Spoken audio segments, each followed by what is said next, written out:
Regardez votre programme avec Cinéma Tout Vu, DVD, affiches, livres, cartes postales, raretés et photos. La boutique de tous les cinémas, c'est à La Rochelle, 10 rue de la Ferté.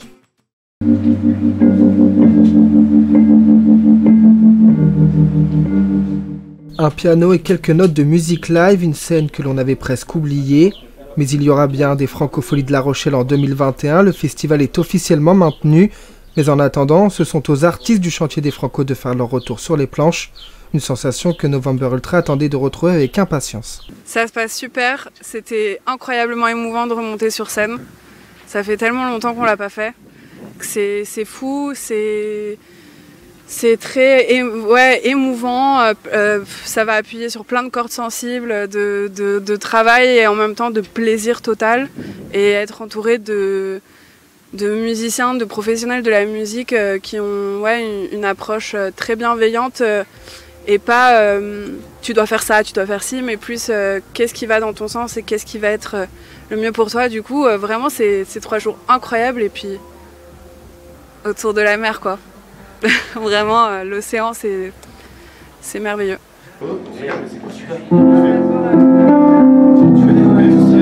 Dans un cadre idéal, donc, la chanteuse est accompagnée de 2 autres artistes, Johnny Jen et Loni, pour cette 3e session du chantier des Franco qui s'est clôturée le 23 avril dernier.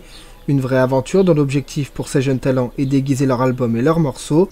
Et pour les accompagner, une équipe de professionnels sont à leur disposition avec tout le matériel nécessaire pour perfectionner leur musique, mais aussi leur comportement scénique. Je vais avoir beaucoup de premières parties, enfin ce que j'imagine en tout cas à la reprise des concerts, à la reprise des lives.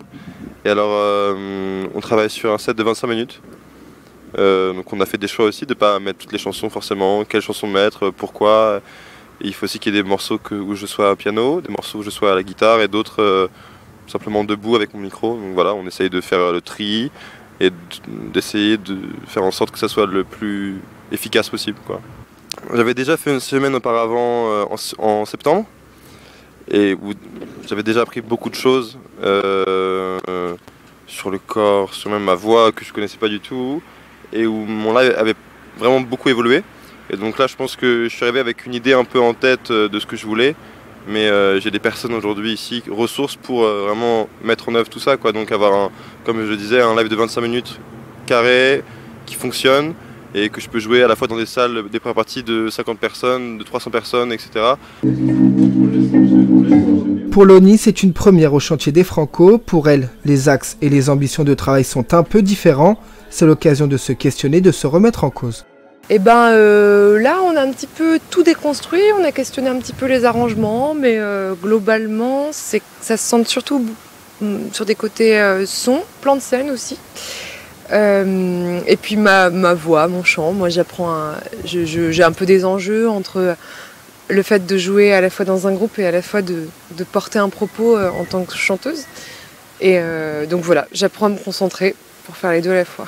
Le chantier des Franco dure depuis plus de 20 ans maintenant et plus que jamais en cette année si particulière, il garde le cap. Au total, 22 artistes sont programmés pour cette édition 2021. D'ailleurs, la session 4 se déroulera du 17 au 21 mai prochain avec Oscar M, Château Fortescue.